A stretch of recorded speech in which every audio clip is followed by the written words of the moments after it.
মা কথাটি ছোট্ট অতি কিন্তু যেন ভাই, মায়ের মতো এমন আপন এই ভুবনে নাই। বিদেশে বিরাজে যার সন্তান মারা যায়, পশু পাখি জানার আগে আগে জানে মায়। বনে থাকে বন বাদুরি সাউজলে তার বুকে, তেমনি মায়ে সংসারে না পড়লে হাজার দুঃখে। নিজে খায় না মা, নিজে খায় না মায়, সায়ের খাওয়া যেমনি করে কবুতরে তার সায়ের খাওয়া। মা কবুতরটা পেট বুঝা খানা খায়া বাচ্চার কাছে যখন ফিরে আসে, বাচ্চা যখন চেউমু চেউমু করে কান্না শুরু করে দেয়, মা পেটের খাবার বাচ্চারে খাওয়ায় দেয়। এর নাম মা।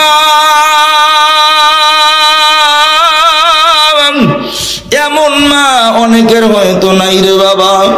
কত বয়ান করছি, এর হাকিকত আগে বুঝি নাই। বিদেশে বিরাজে যার সন্তান মারা যায়, পশু পাখি জানার আগে আগে জানে মায়।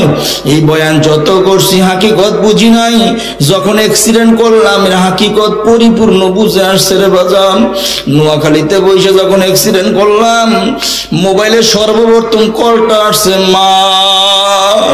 অ্যাক্সিডেন্টের 15 মিনিটের মধ্যে যখন আমাকে নিয়ে হসপিটাল রওনা করছে, হঠাৎ করে দেখি রিংটোন টুন টুন করে বাজতেছে। মোবাইলটা বের করে লেখা দেখি স্ক্রিনে মা। রিসিভ কইরা যখন কানে ঠেকাইলাম, মা কেমন যেন একটু গম্ভীর আওয়াজে বলতেছে, ও আমার বাজান জাদুমানি কেমন আছো? আমি বলি মা আলহামদুলিল্লাহ। ইউনুস ভালো আছে? কয় বাজান মন কেমন যেন লাগে, আমার মনটা ভালো লাগে না, এই জন্য ফোন দিলাম। অ্যাক্সিডেন্টের খবর মাকে শোনাই নাই, হয়তো মা আমার পাগল হয়ে যাবে। অপারেশন করার জন্য অপারেশন থিয়েটারে ঢুকাই দিলাম, কিন্তু এর মধ্যে হঠাৎ করে আবার টুন টুন করে রিংটোন বাজতেছে। বের করে লেখা দেখি মা। যখন রিসিভ করি কানে ঠেকাইলাম, অপর প্রান্ত থেকে মা কান্নার আওয়াজে বলে, বাজার কেমন যেন কলিজার ভিতরে একটা আগুন জ্বলে।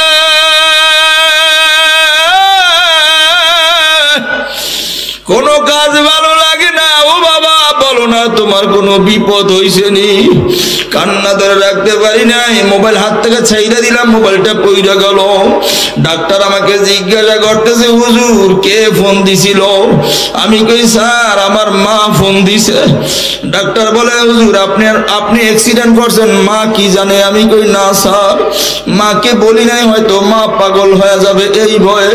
দেখি ডাক্তারও গাল বায়া বায়া পানি পড়ে, ডাক্তারও ফোপায়া কাঁদে। আমি কই স্যার আপনি কেন কাঁদেন? আমার কই হুজুর আপনার মা আছে, আমার তো মা নাই।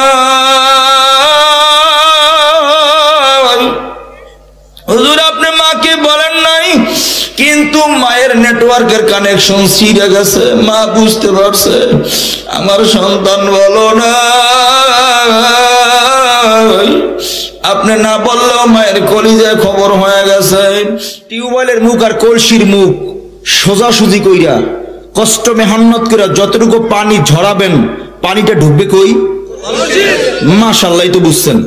আচ্ছা বলেন, টিউবওয়েল থেকে কলসির মুখ আলাদা কইরা সারা রাত চাপলেন, কষ্ট করতে করতে ঘেমে গেলেন, ক্লান্ত হয়ে গেলেন, কলসি তো ভরবে? কেন ভরবে না? টিউবওয়েলের মুখ আর কলসির মুখ ফারাক এক নাই, তাই না? ঠিক কলসির মুখ আর টিউবওয়েলের মুখ এক হইলে যেমন কলস ভরে, না হইলে যেমন কলস ভরে না। বক্তারা হইল এটা টিউবওয়েলের মতো, শ্রোতা হইল এটা কলসির মতো। আপনি আসছেন বইরা নিতে, আমি আসছি কিছু ঝরায় দিতে। তো আমি তো দিতেছি, আপনি যদি আপনার দিলের কলসটাকে শক্ত করে বক্তার দিকে ধরে রাখতে না পারেন, তাহলে যত কথা ঝরবে সব কথা বাহিরে যাবে, ভিতরে ঢুকবে না। এই জন্য দেখবেন বয়ান 30 বছর 40 বছর 50 বছর ধরে বয়ান শোনে, এমন মানুষ এই মহল্লাতে নাই?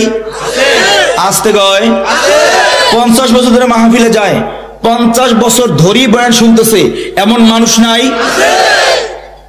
কিন্তু 30, 40, 50 বছর ধরে বয়ানও শুনে, মাহফিলেও যায়, সুদে টাকাও লাগায়, আছে না নাই? থাকলেও আপনাদের দিগলদি এলাকায় নাই। তাইলে বোঝা গেল টিউবওয়েলের মুখ আর কলসির মুখ সোজাসুজি না হইলে যেমন ভিতরে ঢোকে নাই, এখনো যারা নিচের দিকে তাকায় রয়েছে এমন বয়ান বাইসে থাকলে আরো 100 বছর শুনবে, একটা কথাও দিলে ঢুকবে না। এবার বলেন, মাহফিলে ফায়দা আছে। ফায়দা কার হয়? যে নিতে আসে সে নিয়েও যায়, আর যে মনে করেন এমনে কথা কয় না, তার মানে টিউবওয়েলের মুখ এই দিকে, ওনার মুখ এই দিকে, মুখ থেকে জাট ঝরতেছে, বাহিরে যাইতেছে, ভিতরে ঢোকে না। আসতে কয়, এই জন্য তাকাইতে হয় কোন দিকে? ওলামায়ে কেরামের চেহারার মধ্যে বরকত আছে। আমি আজকের ওই আলোচনায় যাব না, কারণ হোসাইন আহমদ মাদানী রহমাতুল্লাহ একটা লম্বা একটা ঘটনা লিখছেন। আমি ওই ঘটনা আজকের বলুম না, কারণ ওইটা ভিন্ন লাইনের আলোচনা। এই জন্য ওলামায়ে কেরামের চেহারার দিকে তাকায় তাকায় বরকত নিতে হয়। আল্লাহ আমাদেরকে কবুল করেন, আমিন করেন। এগুলো একটা। আর একটা হলো বয়ান হলো বোঝার জিনিস। কেন তাকায় থাকবেন? বয়ান বোঝার জিনিস, বয়ান শোনার জিনিস নয়। গান হলো শোনার জিনিস, গান বোঝার জিনিস নয়। বুঝে থাকলে বলুন, বয়ান কিসের জিনিস? বুঝে গেছে? বয়ান কিসের জিনিস? বলেন কিসের জিনিস নয়? হ্যাঁ বলেন কিসের জিনিস নয়? গান কিসের জিনিস? কিসের জিনিস নয়? এই দিগলদি এলাকায় অনেক যুবকদের মোবাইলে হিন্দি গান আছে না নাই? দইরা জিজ্ঞাসা করবেন, বাবা তুমি বাঙালি, তোমার বাবা বাঙালি, তোমার দাদাও বাঙালি, তুমি বাঙালির সন্তান, হিন্দি গান কেন শোনো, এর অর্থ কি বলো? ও কইবের অর্থ আমি জানি না, কথা কয় না। আমি তো জানি না, আমার বাবাও জানে না, দাদাও জানে না, আমার বংশের কেউ জানে না। দ্বিতীয় প্রশ্ন হলো, যে গানের অর্থ তুমি তোমার বাপ দাদার বংশের কেউ জানে না, শোনো কেন? প্রশ্নের জবাবে যুবক বলবে, কানের সুর মজা লাগে, ভাল লাগে, তাই শুনি। তাহলে এই যুক্তি দিয়ে বোঝা যায় গান হলো শোনার জিনিস, বোঝার জিনিস নয়। যুবকের মোবাইলে হিন্দি গানও শোনে, আই আমি ডিস্কো ড্যান্সার, অর্থ জানে না। অথচ এই গান শুনে অনেক যুবক ড্যান্স দিতে দিতে ল্যাংটা পর্যন্ত হয়, আছে না নাই? কিন্তু অর্থ জানে।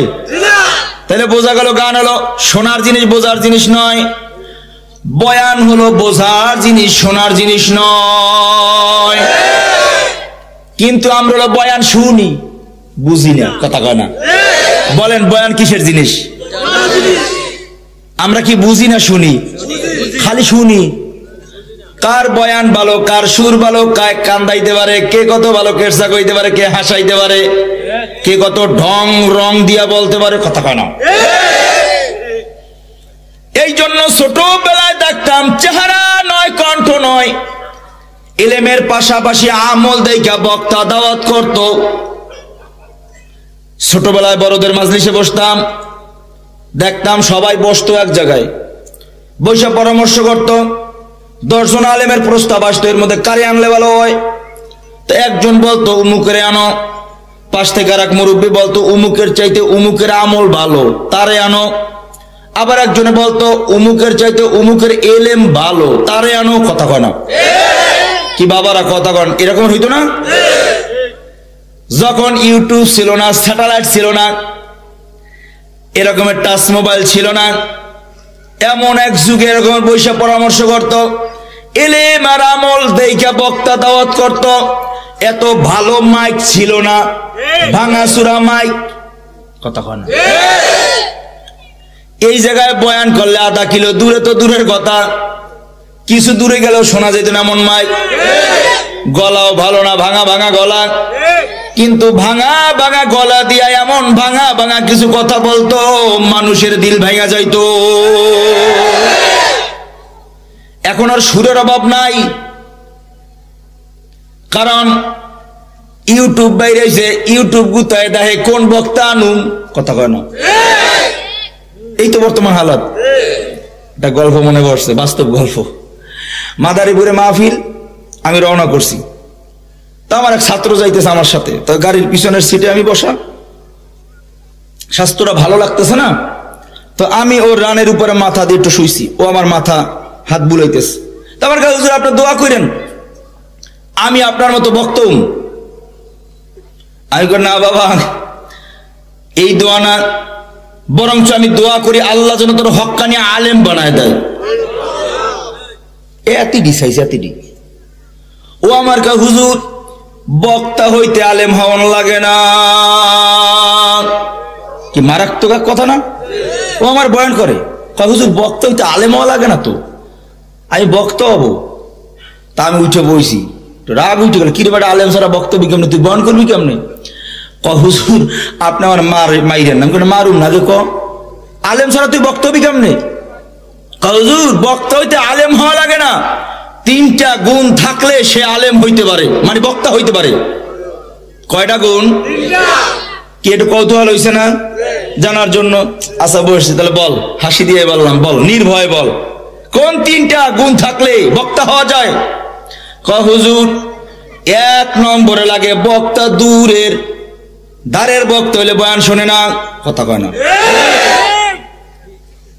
1 নম্বর হলো বক্তা লাগবে দূরের, 2 নম্বরে লাগবে চেহারাজ্ঞ নূরের, 3 নম্বরে লাগবে কণ্ঠজ্ঞ সুরের, কথা কয় না?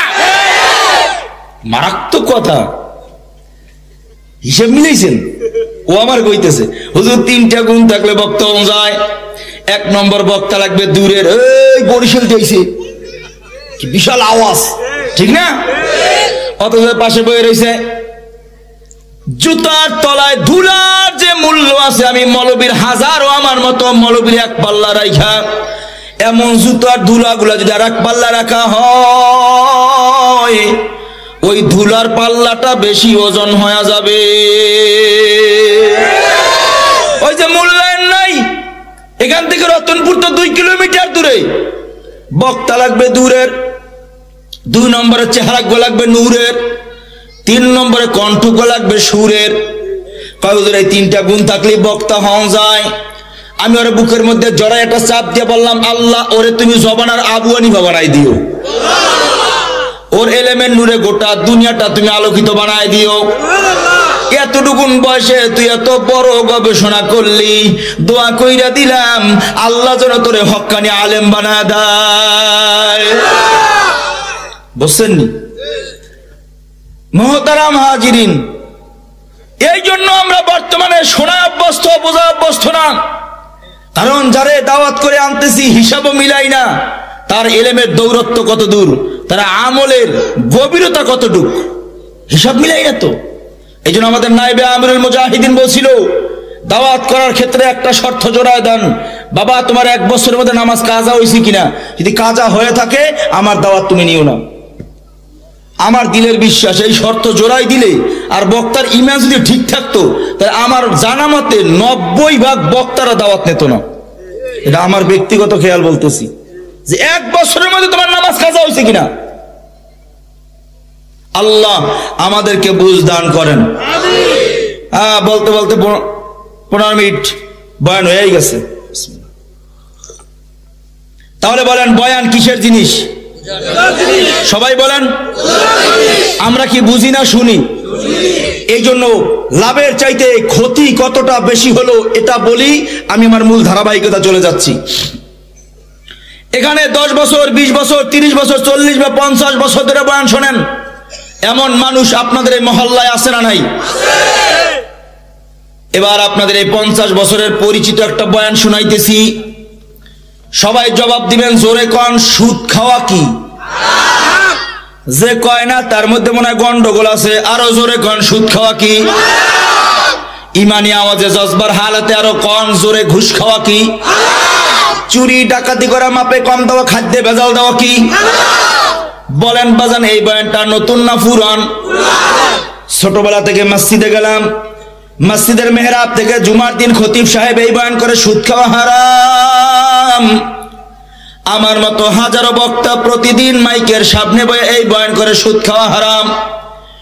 তবলিগের মেহন্নতের ভাইরা কেতাবে তালিমের মাধ্যমে মানুষকে বুঝায় সুদ খাওয়া হারাম। এবার ওলামায়ে হযরত ব্যাখ্যা দিয়ে বুঝায় শুধু সুদ খাওয়া হারাম নয়, সুদের মধ্যে 70টা গুনাহ। সর্বনিম্ন গুনাহ হইল আপন মায়ের সাথে জিনা করা।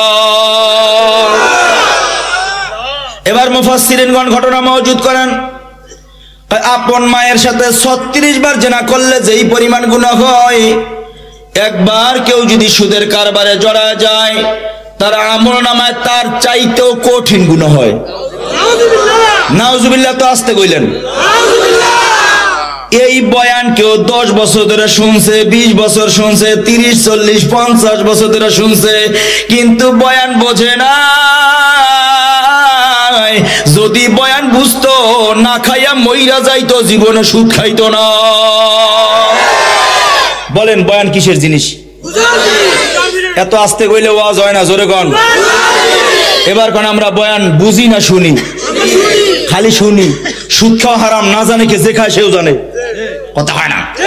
যে খায়।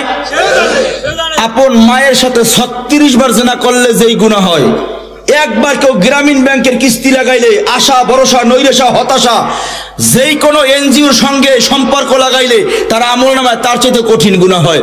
আমি আপনার কাছে প্রশ্ন করি, মায়ের সাথে জিনা করার মতো গুনাহ কইরা তাহাজ্জুদ পড়লে কবুল হবে? ওনারা জিজ্ঞান তো বয়ান ওইদিকে করেন এইদিকে করে, ওনারা জিজ্ঞান। এই তো ভেজাল। এই লোকগুলাই কালকে চার দোকানে বসে কি কইছে কথা হইল, কথা কেন? কারণ টিউবওয়েলের মুখ একদিকে, কলসির মুখ আর একদিকে। ওনার মতো শ্রোতারাই বয়ান শুনতে শুনতে দাড়ি পাকায়, চুল পাকায়, হেদায়েত হয় না। হেদায়েত হয় না। তো এত সহজ নি হেদায়েত। হেদায়েত চাইতে হয়, আল্লাহ কাউকে জোর করে দেয় না। হেদায়েত কি করতে হয়? চাইতে হয়। হয় নিজে চাইবে, না হয় কেউ চাইয়া তার ব্যাপারে কবুল করাবে। এত সহজ না। গোটা জগতের মধ্যে সবচেয়ে দামি দৌলতের নাম হলো হেদায়েত, দামি সম্পদের নাম ঈমান। ঈমানের মতো দামি সম্পদ গোটা জগতে কিছু নাই। হেদায়েতের মতো দৌলত গোটা জগতে আর কিছু নাই, আর কিছু নাই। তো এত সহজ নি, চাইতে হয়। কষ্ট করে আইছেন, টিউবওয়েল চাপতেছেন কষ্ট কইরা, কলসটারে ধাক্কা দিয়ে আরেকদিকে ভালাই রাখছেন, আর চাপলাম তো ঠিকঠাক মতো খামাইল না, এখনো পানি আনতে পারলাম না। দোষ কি টিউবওয়েলের? কলস তো শক্ত করে ধরে রাখুন লাগে। তো পানি তো এখান থেকে ঝরতেছে, মুখ যদি ওই দিকে রাখেন তো ঝরে এইদিকে, মুখ ওই দিকে, যাবে কই পানি? বাইরেই যাবে, কথা হয় না, থাকবে জমিনে। এজন্য দিলের ভিতরে ঢুকাইতে হইলে দিলের কান লাগায় শুনতে হয়। চর্ম কান নাই, ইয়াদুহু ইয়াদুল্লাহ, আইনুহু আইনুল্লাহ, লিসানুহু লিসানুল্লাহ। চর্ম চোখের বাহিরে, অন্তর চোখ আছে। চর্ম কানের বাহিরে অন্তর কান আছে, ওই কান দিয়ে শুনতে হয়। আল্লাহ আমাদেরকে কবুল করে নেন। মুহতারাম হাজিরিন, তাইলে বলেন আমরা বয়ান খালি শুইনাই যাইতেছি, কিন্তু বয়ান। এবার নবীর সতর্কতা হলো সামি'না ওয়া তা'না, সামি'না ওয়া সা'ইনা। নবী বলেন আমার জমানায় আমি বয়ান করছি, আমার বয়ান থেকে দুই শ্রেণী তৈরি হয়েছে। একদল শুনছে এবং মানছে, আর একদল শুনছে কিন্তু মানে নাই। যারা শুইনা শুনে বয়ান মানছে, দুনিয়া তো দামি হয়েছে, আখিরাতেও তারা দামি হয়ে গেছে। আল্লাহ দুনিয়াতেও সম্মানী বানাইছেন, আখিরাতেও তাদেরকে জান্নাতের মেহমান হিসেবে কবুল করে নিছেন। রাদিয়াল্লাহু আনহুম ওয়া রাদওয়ান, যাদের উপরে আল্লাহ রাজি ছিল, আল্লাহর উপরে যারা রাজি ছিল। কিন্তু নবী কয় আমার জবানায় একদল ছিল যারা বয়ান শুনছে কিন্তু মানে নাই। খসরাত দুনিয়া ওয়াল আখিরা, দুনিয়া ক্ষতিগ্রস্ত হয়েছে, আখিরাতও ধ্বংস করছে। নবী বলেন যখন আমি থাকবো না, আনেওয়ালা উম্মতদের ভিতরে আমার ওয়ারাসাত থাকবে। আল উলামা ওয়ারাসাতুল আম্বিয়া, আলেমগণ হলো নবীগণের ওয়ারিস। নবী বলেন যখন তোমরা আমাকে পাবে না, কিন্তু একজন আলেমকে পাওয়া যাবে। আলেমের চেহারার দিকে তাকায়ো, মনে করবে জানো আমি নবীর চেহারা দেখতেছো। নবী আরবি বলেন এমন জমানায় আলেমরা বয়ান করবে, দুই শ্রেণী তৈরি হবে। একদল শুনবে মানবে, আর একদল শুনবে মানবে না। এবার আমার ওস্তাদ যেভাবে বুঝাইছে, ওস্তাদের হরকতকে নকল করে হুবহু ওইটা শোনাইতেছি। আমার ওস্তাদ বলতো ওলামা ইকরামের বয়ান শুইনা যারা মানে এরা আবু বকর মার্কা, যারা বয়ান শুইনা কিন্তু মানে না এরা আবু জাহেল মার্কা। ওস্তাদের কথা বলতেছি। আমার ওস্তাদ আমাকে এইভাবে বুঝাইতো, যারা বয়ান শুনে এবং মানে তারা আবু বকর মার্কা হাসরটা আবু বকরের সাথে হবে। আমার আল্লাহ আবু বকর সিদ্দিক রাদিয়াল্লাহু তাআলার সঙ্গে তাকে জান্নাতের মেহমান বানায় দিবে। যারা বয়ান শুনবে কিন্তু মানবে না, তাদের হাসরটা আবু জাহেলের সাথে হবে। প্রশ্ন বুকের উপর হাত দিয়া নিজের প্রশ্ন নিজে বুঝে নেন, আমার হাসরটা কি আবু বকরের সাথে হবে না আবু জাহেলের সাথে হবে? জীবনে যত বয়ান শুনলাম এই বয়ান মানলাম নি, কথা কয় না। এই জোরে বলবেন, গান শোনা কি? এই আসতে কয় সন্দেহ আছে, গান শোনা কি? অনেকের ঘরে গান আছে না নাই? তাহলে শোনে কিন্তু শোনে মানে না। সিনেমা দেখা কি? আসতে কয় সিনেমা দেখা কি? অনেকের ঘরে সিনেমার বাক্স আছে না নাই? তাইলে বয়ান শোনে কিন্তু মানে না। সামিআনা ওয়া তাআনা, সামিআনা ওয়া সাইনা, বুইজা শুইনা বাড়িতে রওনা করেন। যদি জান্নাতে যাইতে হয় ওলামায়ে কেরামের বয়ান শুইনা মানা লাগবে কি লাগবে না? আমরা বয়ান শুনি না বুঝি? বুঝা গন, আমরা বয়ান খালি শুনি না বুঝি? তাইলে বলেন আজকের বয়ান বুঝবো, আজকেরটা শুনবো না ইনশাআল্লাহ? বলেন না। এই 40-50 বছর বয়ান খালি শুনছেন, আজকের বয়ান বুঝবো ইনশাআল্লাহ। এবার আসেন, আল্লাহ আপনাকে আমাকে মানুষ হিসেবে বানাইছেন। কি বানাইছেন? মানুষ হিসেবে। যেহেতু অতিরিক্ত সময় এখানে 25 মিনিট চলে গেছে, এই জন্য আমি একেবারে সংক্ষেপ করতেছি। দেখেন, গরুর ভিতরে রুহ আছে না নাই? ভেড়ার ভিতরে, কুকুরের ভিতরে, আমার ভিতরে একই রুহু। তাহলে বলেন আল্লাহর কাছে কেউ দরখাস্ত করিনি, আল্লাহ আমার মানুষ বানাইয়েন, এই দরখাস্ত করছি? আল্লাহ ইচ্ছা করলে আমার গরুর ঘরে পাঠাইতে পারতো না? ভেড়ার ঘরে, মহিষের ঘরে, কুকুরের ঘরে? আল্লাহ পাঠায় নাই, সৃষ্টি জগতের শ্রেষ্ঠ মানুষ বানাইছেন। চিৎকার দিয়ে ইমানি আওয়াজে কোন আলহামদুলিল্লাহ। এবার মানুষকে বানাইছেন তার ইবাদতের জন্য। ওয়ামা খলাকতুল জিন্না ওয়াল ইনসা ইল্লা লিয়াবুদুন। আমি জিন এবং ইনসান, ইনসান শব্দের অর্থ মানুষ, আমি জিন এবং মানুষ এই দুই জাতিকে বানাইছি আমার ইবাদতের জন্য। আমরা মানুষ, আমরা জগতের মধ্যে দামি, কথা কয় না? আমরা সবচেয়ে দামি না? ওয়ালাকাদ কাররামনা বানি আদম। যেহেতু কথা ব্যাখ্যা দিতে পারতেছি না, ব্যাখ্যা দিলে সময় লম্বা হয়ে যাবে, লম্বা করা যাবে না। রব বলেন ওয়ালাকাদ কাররামনা বানি আদম, সব দিক থেকে মানুষের দুর্বল করে বানাইয়া আল্লাহ ওয়ালাকাদ কাররামনা বানি আদম কেন বললেন? সব দিক থেকে মানুষ দুর্বল। মানুষ এত দুর্বল যে একটা পিঁপড়ার কামড়ও এই মানুষ সহ্য করতে পারে না। মানুষ এত দুর্বল, একটা মশার কামড়ও সহ্য করতে পারে না। মানুষ এত দুর্বল, বেশি রোদও সহ্য করতে পারে না। মানুষ এত দুর্বল, বেশি ঠান্ডাও সহ্য করতে পারে না, কথা কয় না? সব দিক থেকে দুর্বল। কত প্রাণী আছে কনকনে শীতের মধ্যে ওরা জঙ্গলের মধ্যেই থাকে। আপনার আমার যদি রাখা হয় পারুম, তাহলে দুর্বল। এমন দুর্বল মানুষ কয় কত দুর্বল, হায়াতের দিক থেকে দুর্বল, শক্তির দিক থেকে দুর্বল, দৃষ্টি শক্তির দিক থেকে দুর্বল, খানার দিক থেকে দুর্বল, সব দিক থেকে আল্লাহ দুর্বল করে মানুষকে বানাইছেন। আপনার আমার হায়াত কত? বর্তমান গড় আয়ু 60-65, সর্বোচ্চ 70, কথা কয় না? ধৈর্য নেন 100, ধৈর্য নেন 100 বছরের বেশি তো মানুষ বর্তমানে বাঁচে না। তাকায় দেখেন একটা গুই সাপ নাকি 750 বছর হায়াত পায়, সুবহানাল্লাহ কয় না? কত বছর? আপনার আমার হায়াতের গ্যারান্টি 1 সেকেন্ডও আছে? দুর্বল। কুয়াকাটা মাহফিলে গেছিলাম, এক জিনের সাথে সাক্ষাৎ হয়েছে। জিজ্ঞাসা করলাম আপনার বয়স কত? জিন আমার কয় হুজুর আমার বয়স 1782 বছর। সত্য মিথ্যা সে জানে, যা শুনাইছে সেটাই বললাম। চিন্তা করলাম একটা জিন 1782 বছর এখনো বাইচে আছে। আমি বললাম নবীর ওফাত হইল প্রায় 1500 বছর, আপনার বয়স 1782 বছর, তাহলে নবীরে দেখছেন? কয় দেখছি। নবীর সাক্ষাৎ পাইছেন? কয় জীবনে একবার পাইছি। কয় নবী যখন দুনিয়ার জমিনে আসছে তখন আমার বয়স 300 বছর। কত বছর? আমি মায়ের কোলে দুধ খাই। হে জগতের মানুষ, 300 বছরের জিন মায়ের বুকে দুধ পান করতেছে শিশু, 1782 বছর এখনো বাইসে আছে। হে আল্লাহর বান্দারা, তাইলে বোঝা গেল হায়াতের দিক থেকে অন্য অন্য প্রাণী সবল, আমি মানুষ দুর্বল। শক্তির দিক থেকেও আপনি আমি দুর্বল। হাতির মধ্যে আল্লাহ কি পরিমাণ শক্তি দান করছে, ওই শক্তি মানুষের মধ্যে আছে। হরিণের মধ্যে কত শক্তি, ওই শক্তি মানুষের মধ্যে নাই।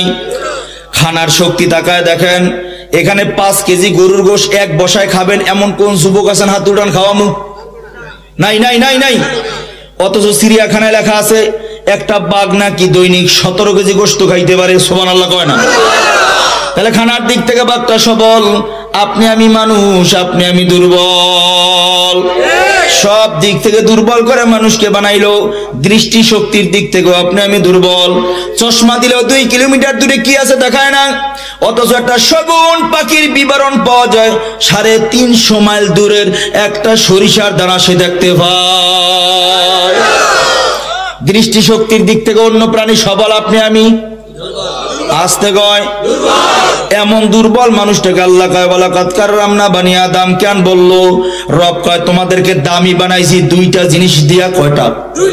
কয় 2 কারণে তোমরা দামি।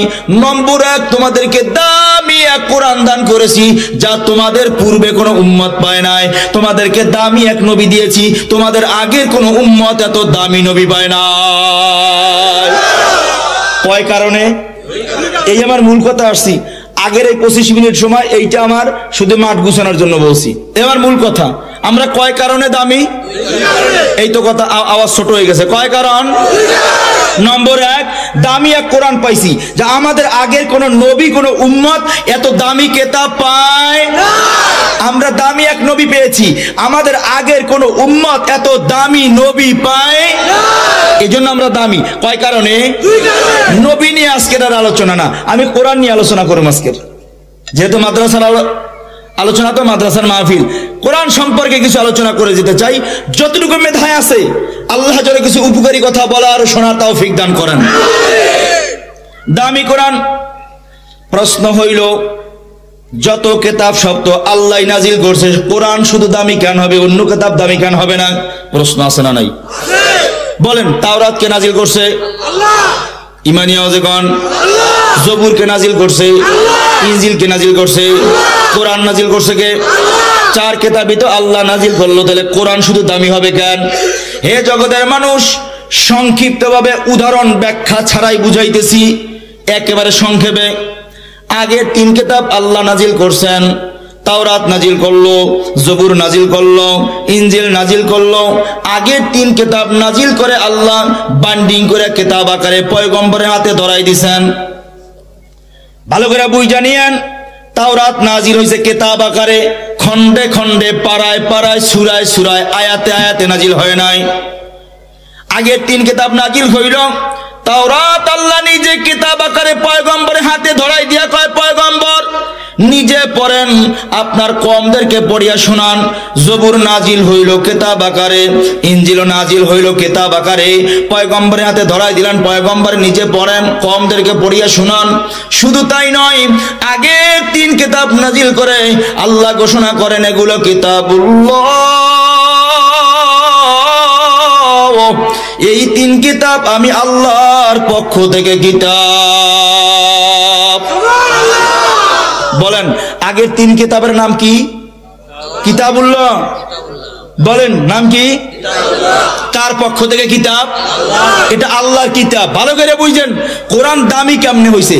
ব্যাখ্যা উদাহরণ অনেক লম্বা, তো আমি কোনোটার মধ্যে ঢুকবো না। ভাষায় দিয়ে একবারে উপর দিক দিয়ে পয়েন্টটা নিয়ে যেতেছি, নিচে অনেক কথা আছে, আমি ওদিকে হাত দিব না। যেহেতু রাত এমনিতেই বেশি হয়ে গেছে, আবার অতিরিক্ত কথা 25 মিনিট আগে বেশি বলছি, এই জন্য আমি কোনো উদাহরণে হাত দিচ্ছি না। আল্লাহ যেন এর মধ্যেই বুঝদান করে। এই বুঝে আমিনের ডগ জোরে কন। আগের 3 কিতাব কিতাবুল্লাহ পয়গম্বরের হাতে দিয়া কয়, পয়গম্বর কিতাব নাজিল কইরা আপনাকে দিলাম, এই কিতাবের রক্ষণাবেক্ষণ জিম্মাদার পয়গম্বর। আগের 3 কিতাবের জিম্মাদার আল্লাহ নেয় নাই। তাওরাতের জিম্মাদার আল্লাহ না, জবুর নাজিল করছে জিম্মাদার আল্লাহ হন নাই। ইনজিল নাজিল করছেন, পয়গম্বরের উপর জিম্মাদার দিয়ে দিছেন।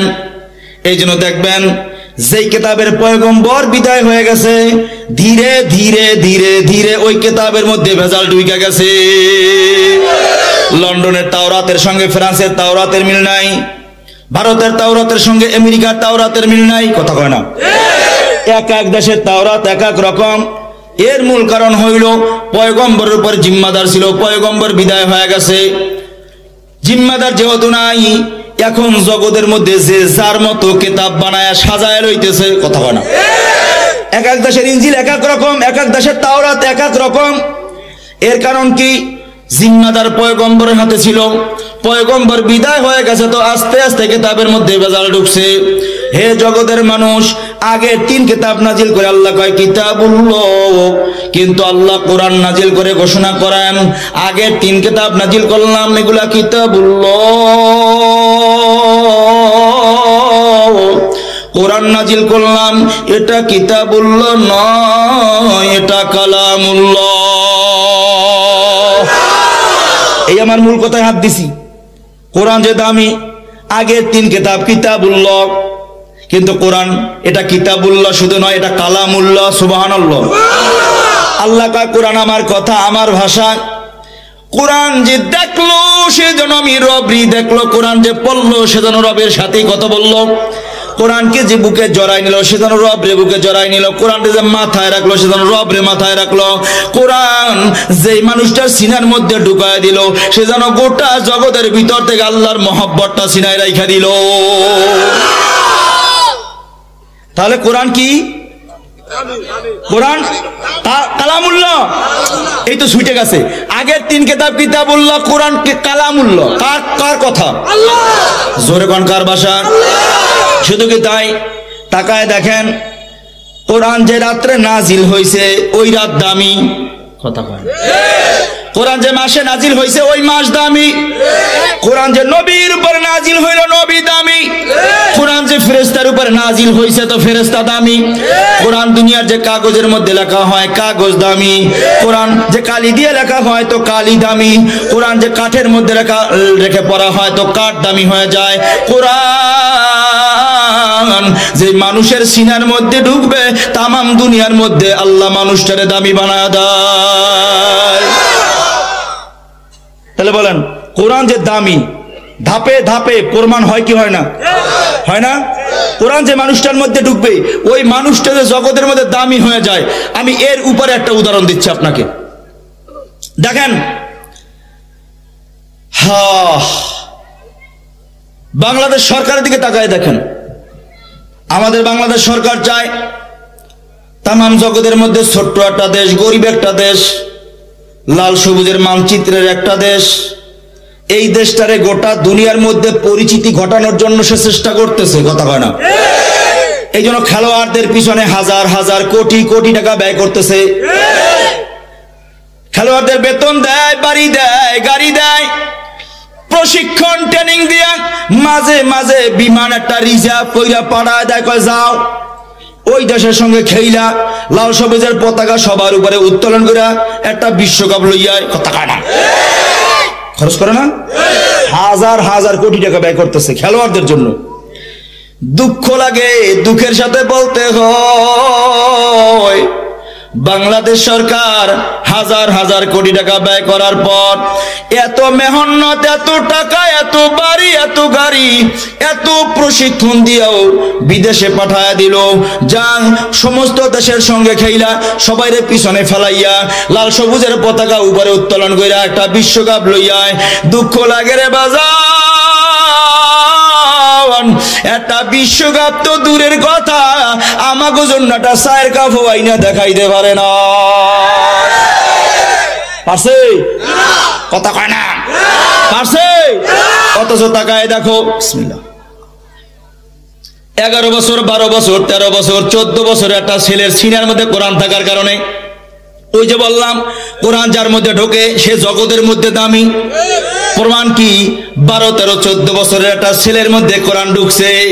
তাকায় দেখো, যেই জিনিস সরকার হাজার হাজার কোটি টাকা ব্যয় কইরা পারে নাই, একটা লেল্লা বোর্ডিং এর একটা ছাত্র, সামান্য একটা টিনের শেডের ভিতরে পইরা একটা ছাত্র, তাকায় দেখো একটা জীর্ণ শীর্ণ গরিব ঘরের একটা ছাত্র, বাজান গো,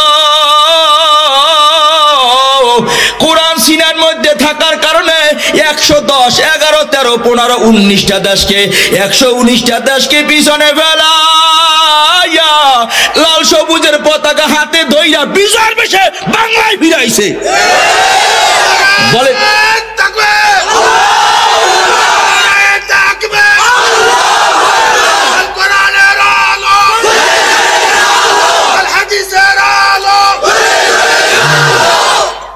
মোহতারাম হাজিরিন, তাইলে বলেন ওই যে কিছুদিন আগে তাকরিম,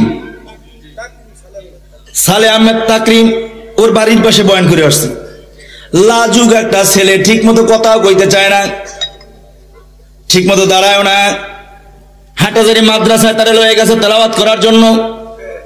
কতটুকুন মানুষ, কতটা লাজুক, স্টেজে উঠে গেছে একটা সরায় দেন, এই চেয়ারে বসার যোগ্যতা আমার মধ্যে হয় না।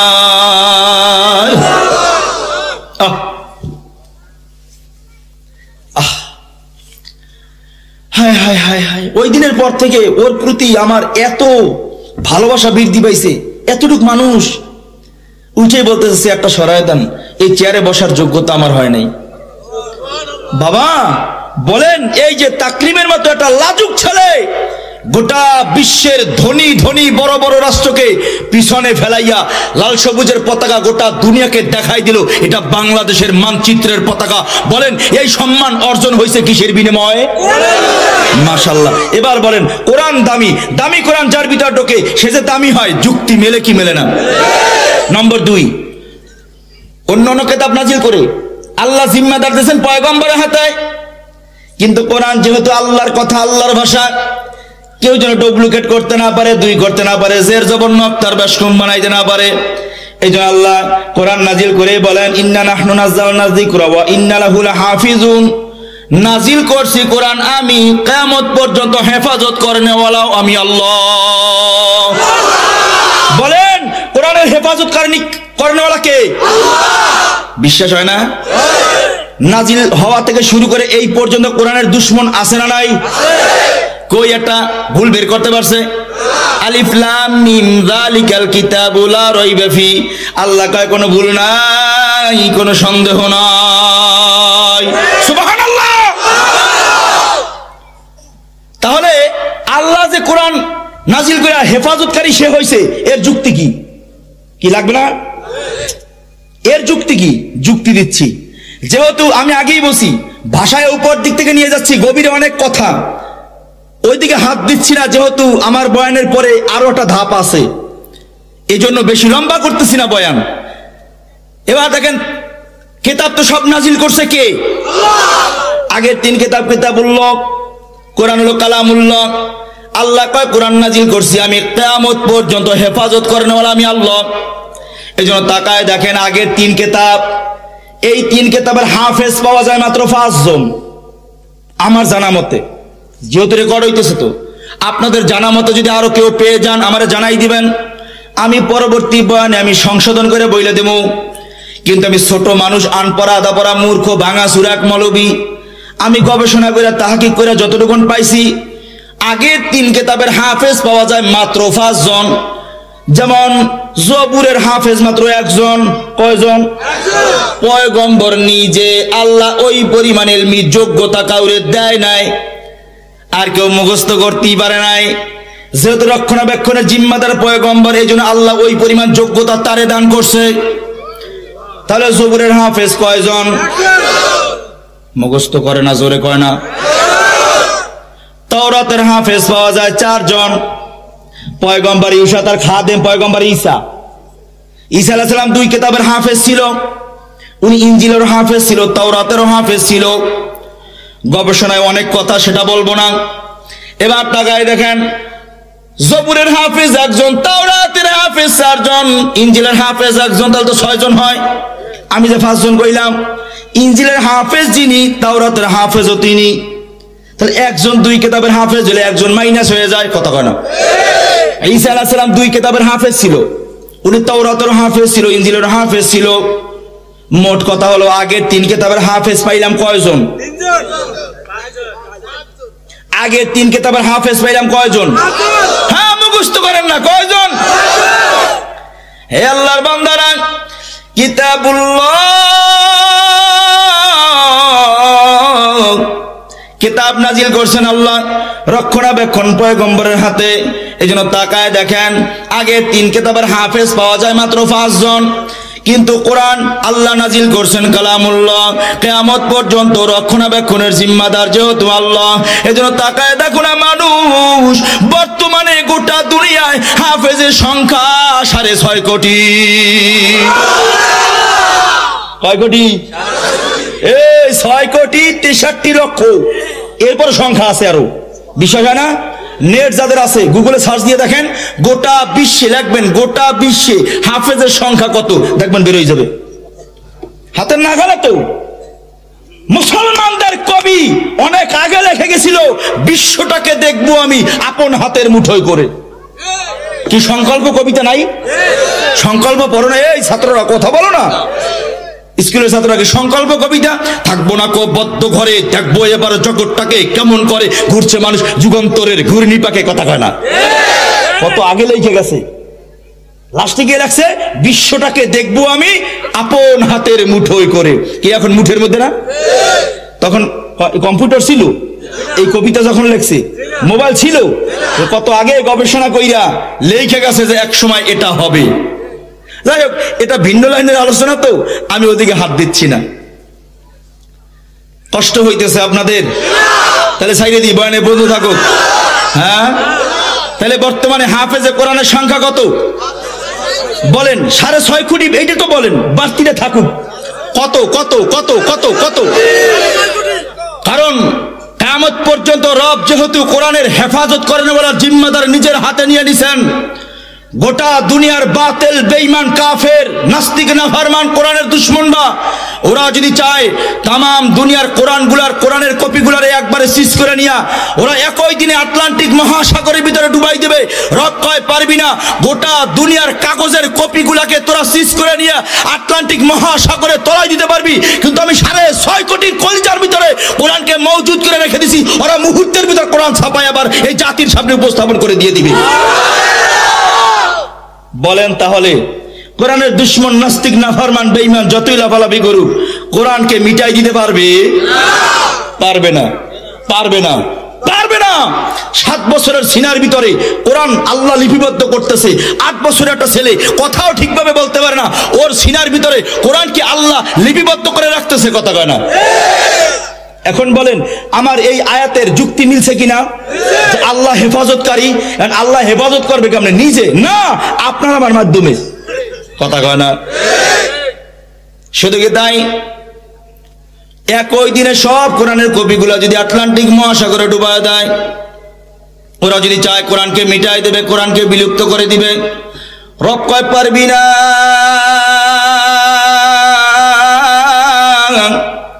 কারণ 6.5 কোটির উপরে হাফেজে কোরআনদের কলজার ভিতরে কোরআন লিপিবদ্ধ কইরা রাখছে কে? আল্লাহ। আয়াত সংখ্যা কত? কোরআনের আয়াত কত? এত আসতে পয়কা সন্দেহ আছে না? হ্যাঁ, জোরে কর না। 6666। এই যে আজীবন একটা ভুল কথা শুনছে, এই ভুল কথাই কইতেছে। এখন কইলে তো কত কথা কইলে আবার ভেজাল হয় কিনা, ভেজাল নাই, সংশোধন করে দিতেছি। বিসমিল্লাহ। কোরআনের আয়াত সংখ্যা হলো 6236, 6666।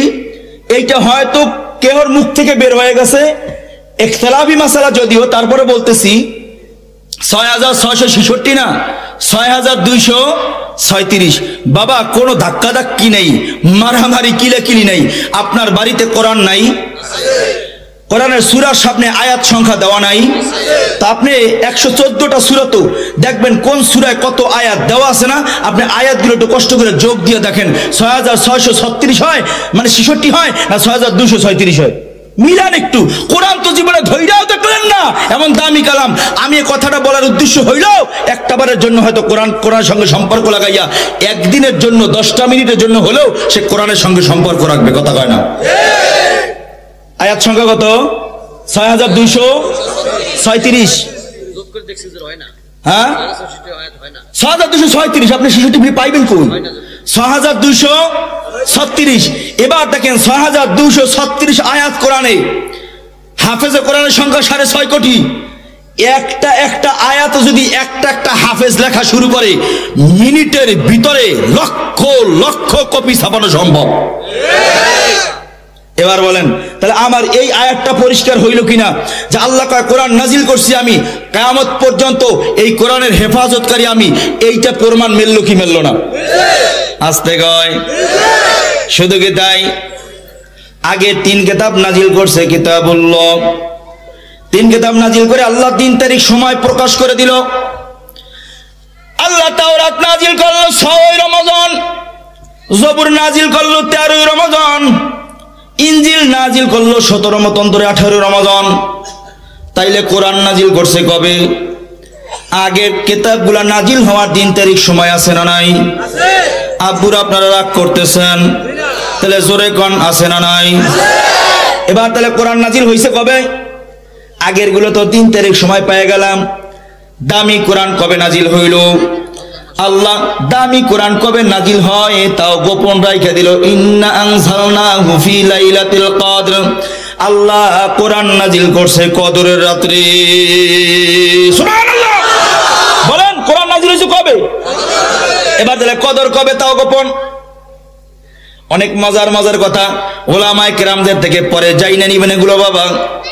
কোরআন নাজিল হইল কবে? কয় কদরের রাত্রে। কয় কদর কবে তাও গোপন। 5টা রাত এমন আছে নবী কয় কদর কবে। নবী একটা সংকেত দেয়, কয় 21 রমজান, 23 রমজান, 25 রমজান, 27 রমজান অথবা 29 রমজান। কয় হায়াতে জিন্দেগিতে এমন 5টা রাত যদি পাওয়া যাও তুমি ঘুমাইবা না, কারণ এই 5টা রাত্রের যে কোনো একটা রাত্রে কদর হইতে পারে। আমার আল্লাহ বুঝায় বান্দা দামি কোরআন,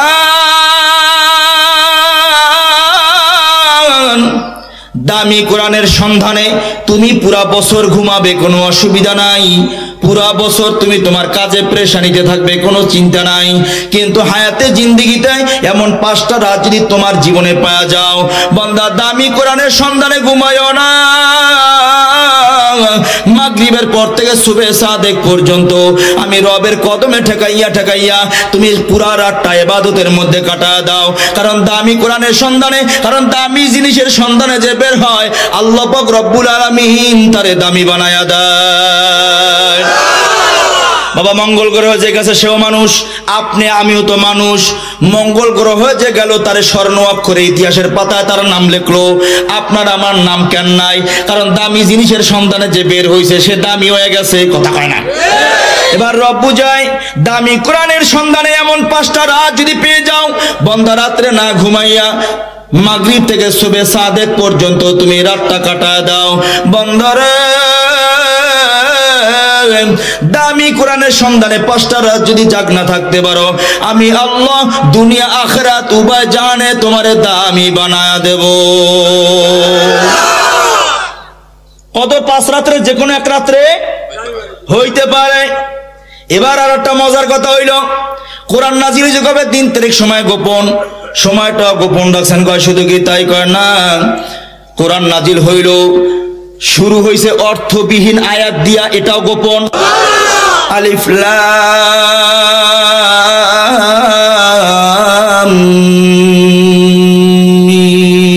মিম। আল্লাহ তাকায় দেখেন 30 পারা কালাম শুরু হইছে অর্থবিহীন আয়াত দিয়া, আয়াতের অর্থ গোপন। কষ্ট হইতেছে আপনাদের?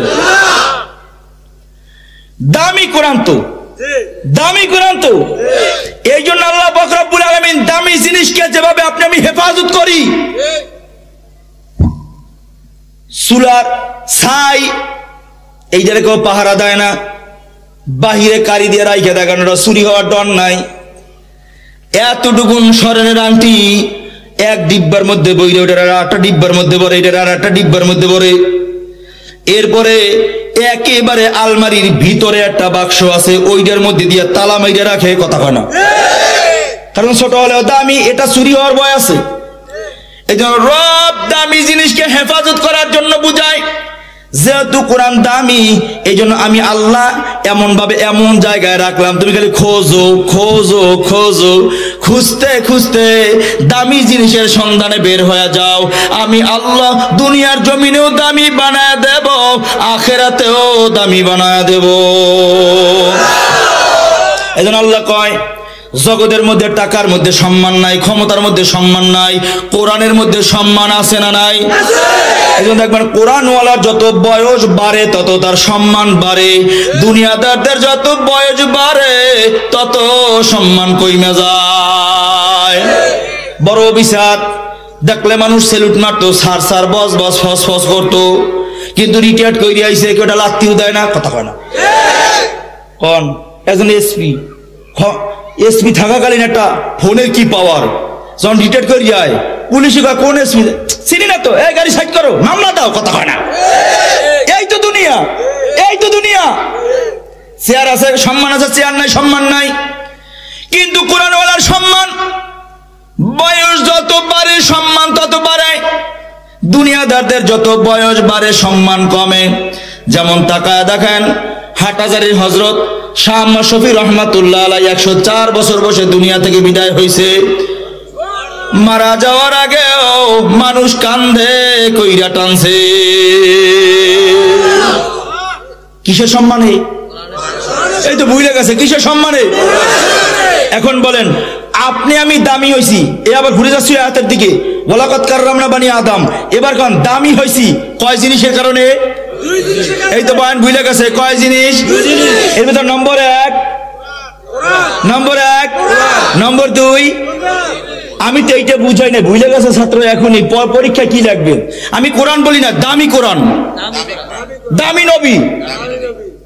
আপনি আমি দামি হয়েছি কি গেলে কোরআন না, দামি কোরআন, কারণ ওটা আল্লাহর কথা, আল্লাহর ভাষা, সুবহানাল্লাহ কয় না?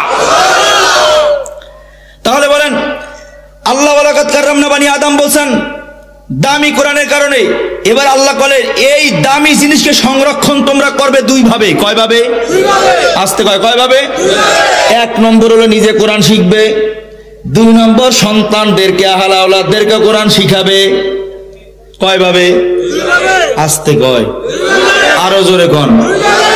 1 নম্বরে কি? নিজে নিজে কু আনফুসাকুম, এরপর কয় ওয়াহলিকুম নার। প্রথম কয় নিজে বাঁচো, নিজে বাঁচো। তাহলে আগে নিজে শেখা দরকার আছে না নাই? 2 ভাবে দামি হবে। 1 নম্বরে হলো নিজে কোরআন শিখবো, নিজে আশেকে কোরআন, সন্তানদেরকে আশেকে কোরআন বানাবো। বাংলার জমিনে আশেকে রসুলের অভাব নাই, বাংলার জমিনে আশেকে রসুলের অভাব নাই, কিন্তু আশেকে কোরআন পাওয়া যায় না, কথা কয় না? আচ্ছা কয়জনে কোরআন পড়তে জানেন এখানে? সহিভাবে কোরআন পড়তে পারেন কয়জন? হাত উঠান, লজ্জার কিছু নেই। আমি কিন্তু ওই দেখছেন না আমাদের হযরত মাওলানা মুফতি হাবিবুর রহমান মেজবা কুয়াকাটা হুজুর, এই যে সরকারি স্কুল মাঠে দাঁড় করায় তেলাওয়াত করাইছিল, মনে আছে? হাত বুঝছেন না উঠেন, দাঁড় করে কিন্তু আবার জিজ্ঞাসা করুন, বলেন সহিভাবে তেলাওয়াত পারেন কয়জনে? হাত উঠান। হুজুর বয়ান করে করুন কি আর এই অবস্থায়, বুঝছেন নি অবস্থা? ছাত্র তো ও পারবে না, পারবে কি? ও তো ছাত্র। লজ্জার কিছু নাই। আপনি তো আমার বাবার মতো, আপনার একটা ছেলে আমার মতো নাই, আপনার একটা ভাই আমার মতো নাই, আপনার একটা বন্ধু আমার মতো নাই, আপনার একটা নাতি আমার মতো নাই। লজ্জা কি? আমি তো আপনার ছেলের মতো, কারো ভাইয়ের মতো, কারো বন্ধুর মতো, কারো নাতির মতো, কথা কয় না? লজ্জা কি এখানে? আপনি আপনার ছেলের সামনে বলতেন না, ধরে নেন অল্প সময়ের জন্য আমি আপনার ছেলে, আপনি আমার রুহানি পিতা, ধরে নেন অল্প সময়ের জন্য আমি আপনার ভাই, ধরে নেন আমি অল্প সময়ের জন্য আপনার বন্ধু। আল্লাহ আমাদের এই বন্ধুত্বকে জান্নাত পর্যন্ত কবুল করে নাও, আরো জোরে গান। তাহলে দেখেন আমি সহিভাবে কোরআন পড়তে পারি না, অথচ রব কয় তোমাকে কোরআনের কারণে দামি বানাইছি। এবার কন নিজের দিলে কি ধাক্কা একটু লাগে না যে কোরআনের কারণে আমি দামি হইছি? এই কোরআন শিক্ষা করা দরকার আছে না নাই? আছে। তাহলে বয়স্ক কোরআন শিক্ষা করছে, ভর্তি হওয়া দরকার আসেনি? এই জন্য তো আমাদের শায়েখ ওমর শেখ কালো মানিক সৈয়দ ফজলুল করিম রহমাতুল্লাহ আলাই বুড়াদের জন্য একটা মাদ্রাসা খুলে গেছে।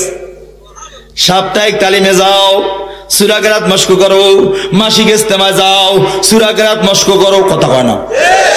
এই জন্য দেখবেন জীবনেও কোনোদিন মাদ্রাসার বারান্দায় হাঁটে নাই, বয়স হয়ে গেছে, দাড়ি সাদা হয়ে গেল, দাঁত পরে বকরা হয়ে গেছে, তালিমি হালকা যাওয়ার কারণে, মাসিক ইজতেমা সব গুজারি করার কারণে আলহামদুলিল্লাহ নামাজ পড়তে যতটুকুন লাগে অতটুকুন সহি হয়ে যায়।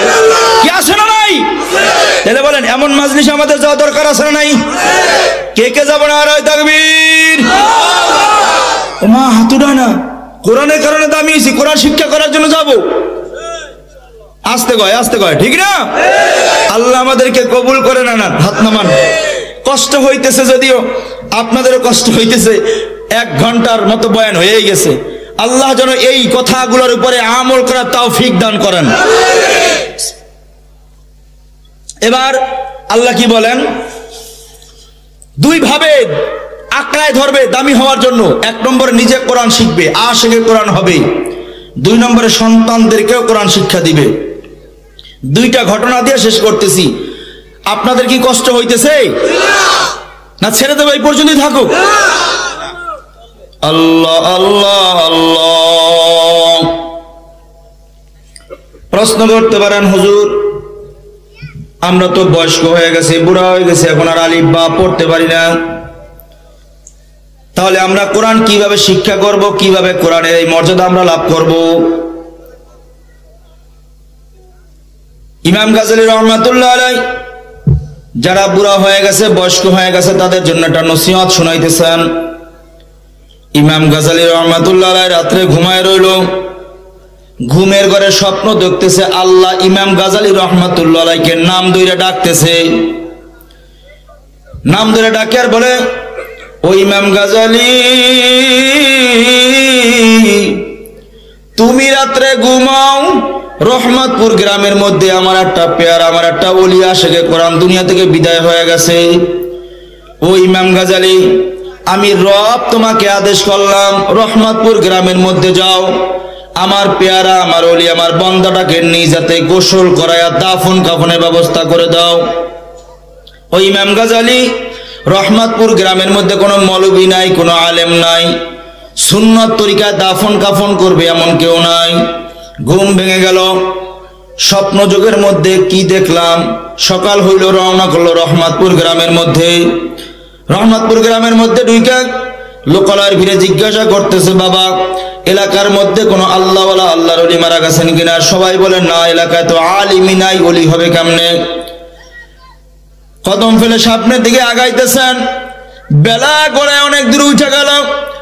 ইমাম গাজালি রহমাতুল্লাহ আলাইহি পরেশান হয়ে গেল, আল্লাহ আমার কি স্বপ্ন দেখাইলেন, খুঁজে তো পাই না।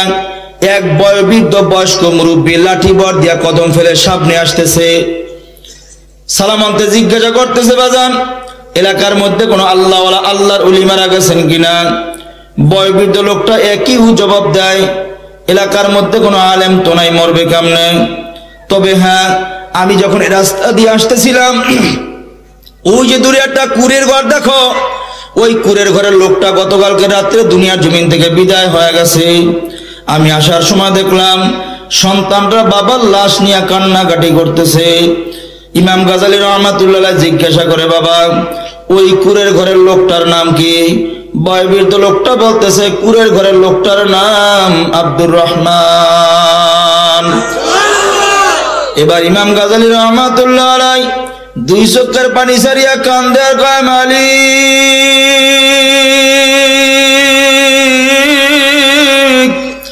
তাহলে কি কুরের ঘরে আব্দুর রহমান তোমার ওলি, যার ঠিকানা স্বপ্ন যোগে দেখাইয়া এই পর্যন্ত নিয়ে আসলে? কদম ফেলে সামনে গিয়ে দেখে সন্তানরা কাঁদে, বাবা কাঁদো কেন?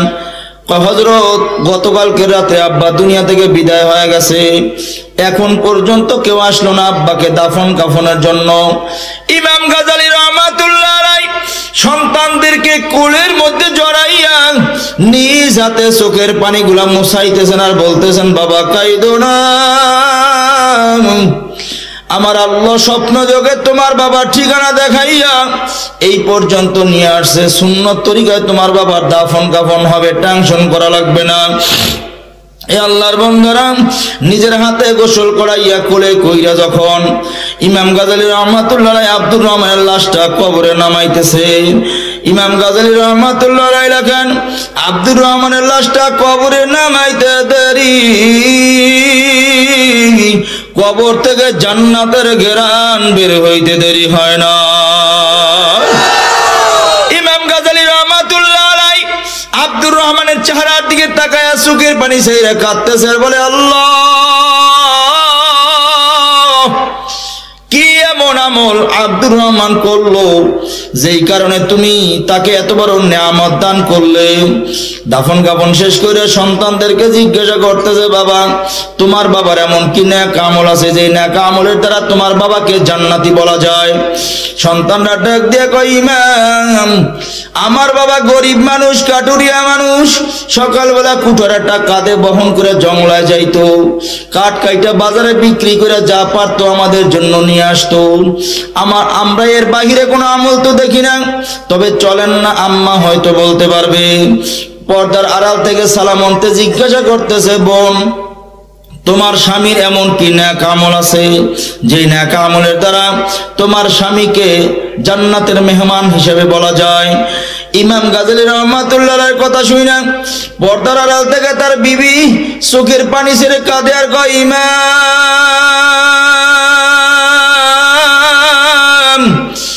আমরা গরিব মানুষ, আমার স্বামী কাটুরিয়া মানুষ, আমাদের ঘরে এমন কিছু নাই, এমন কোনো আসবাবপত্র নাই, আমাদের ঘরে খাট নাই, পালং নাই, আলমিরা নাই। ও ইমাম আমরা মাটিতে বসে খাই, ওই মাটিতে ঘুমাই। ও গো ইমাম আমার স্বামীর একটা নিয়মিত আমল আমি দেখতাম, ফজরের নামাজ পড়িয়া যখন বাসায় ঢুকতো সর্বপ্রথম আমাদের তাকিয়ার মধ্যে আল্লাহর একটা কোরআনের কপি আছে, ওই কপিটারে নামাইয়া বুকের মধ্যে জড়াইয়া বাচ্চাদের মতো বাল বাল করে হাউমাউ করে কাঁদতো আর ডাক দিয়া বলতো, মালিক তোমার দামি কালাম আমি পড়তে জানি না। মাথায় ঠেকায় কাঁদতো, বুকে জড়ায় কাঁদতো, মাঝে মাঝে কোরআনটা খুইলা বলতো, আল্লাহ এখানে যা লেখছেন সব সত্য, কোনো সন্দেহ নাই। এভাবে বাচ্চাদের মতো হাউমাউ করে কাঁদতো।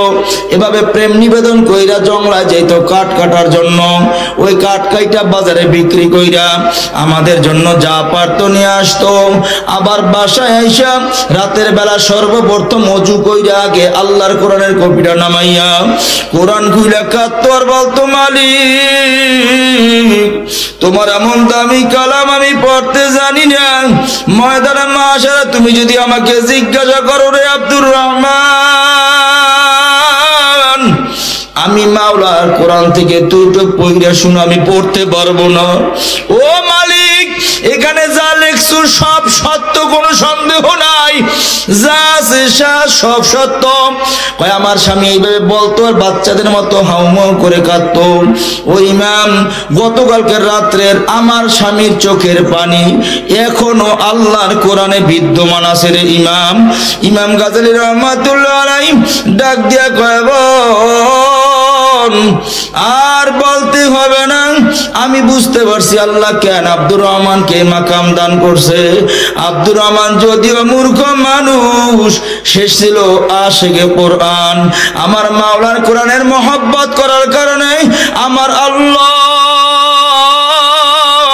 আব্দুর রহমানের নামটা তার ওলিদের দপ্তরে লেখা দিয়েছে। আল্লাহু আকবার। এই জন্য আল্লাহ রব্বুল আলামিন আমি ইমাম গাজালিকে স্বপ্ন যোগে আব্দুর রহমানের ঠিকানাটা দেখাইয়া তার জান্নাতের নাজ নেয়ামত পর্যন্ত আমাকে উপলব্ধি করার তৌফিক দিয়েছেন। ওরে বোন তোমার স্বামী যদিও একজন মূর্খ, কিন্তু আশিকে কোরআন হওয়ার কারণে আল্লাহ তারে জান্নাতের উচ্চ মাকাম দিয়া দিছে। আমি জিজ্ঞাসা করি আমার বাজানরা, ওই আব্দুর রহমানের আল্লাহ এখনো আছে না নাই? জোরে কোন আছে না নাই? আমরা যদি আশিকে কোরআন হইয়া এখন থেকে তওবা কইরা ও আদা কইরা যদি বের হইতে পারি, আগামী কালকের থেকে কোরআন শিখবো। আগামী কালকের থেকে আমরা কোরআন শিখতে না পারলেও চেষ্টা করব। আগামী কালকের থেকে কোরআনের সঙ্গে সম্পর্ক রাখবো। আশিকে কোরআন হইয়া কবরে যাব। কে কে রাজি? আল্লাহু আকবার। কি রাজি তো? ইনশাআল্লাহ। কই হাত উঁচু করেন, উঁচু করেন, উঁচু করেন। ইনশাআল্লাহ, ইনশাআল্লাহ জোরে কর না। চার দোকানে বসবো, এই তো বেজাল। চার দোকানে বসবো, প্রয়োজন এক কাপ চা খেয়ে চলে যাব। কেউ নাই, কেউ নাই, কেউ নাই। মসজিদের মধ্যে আমি একা, কিন্তু কোরআনটারে খুইলা নিজের মতো করে দেখতে পারবেন না? কথা বলেন। হাত নামান, হাত নামান। কি নিজের মতো করে দেখতে পারবেন না? মোহাব্বত আল্লাহ তোমার কথা, যদিও পড়তে পারি না তোমার কথা, যদিও আমি পারি না কিন্তু তোমার ভাষা। জগতের মানুষরা ওয়াল্লাযীনা আমানু আশাদ্দু হুব্বাল লিল্লাহ, রব কয় একমাত্র মুমিনরা গোটা দুনিয়ার ভিতরে আমি আল্লাহরে বেশি ভালোবাসে। আল্লাহরে কেমনে ভালোবাসবেন? কোরআনকে ভালোবাসা। রাজি তো ইনশাআল্লাহ? কালকের থেকে যারা আমরা কোরআন পড়তে পারি না, ইনশাআল্লাহ মহল্লায় মহল্লায়, মসজিদে মসজিদে, এলাকায় এলাকায় বয়স্ক কোরআন শিক্ষা কোর্সের মাধ্যমে ইমাম সাহেবকে, মুয়াজ্জিন সাহেবকে, হাফেজ সাহেবকে মাসে 500-1000 টাকা দিয়ে হলেও কোরআনকে সহি করব। কে কে রাজি? এইবার দেখা যাবে খেলা। হ্যাঁ, তুমি ডিসলাইনের বিল দাও, তাতে গায়ে বাজে না। ইন্টারনেটের বিল দাও, গায়ে বাজে না। হেই, আর কোরআন শেখার জন্য 500 টাকা দিবা, এইটা হিসাব করো বাবা, মোহাব্বত হয় না। 500 টাকা বেশি, আজ থেকে বেশি। এই বাজারে 500 টাকা বেশি। তা আপনারা মুরব্বী যারা আছেন, ইমাম সাহেব বা মুয়াজ্জিন সাহেবের মাধ্যমে, হাফেজ সাহেবের মাধ্যমে ন্যূনতম 500 টাকা মাসিক, ন্যূনতম 500 টাকা হাদিয়া এই যে কোরআন শিক্ষা দিবে, দেওয়া যাবে না? আজ থেকে দেওয়া যাবে না?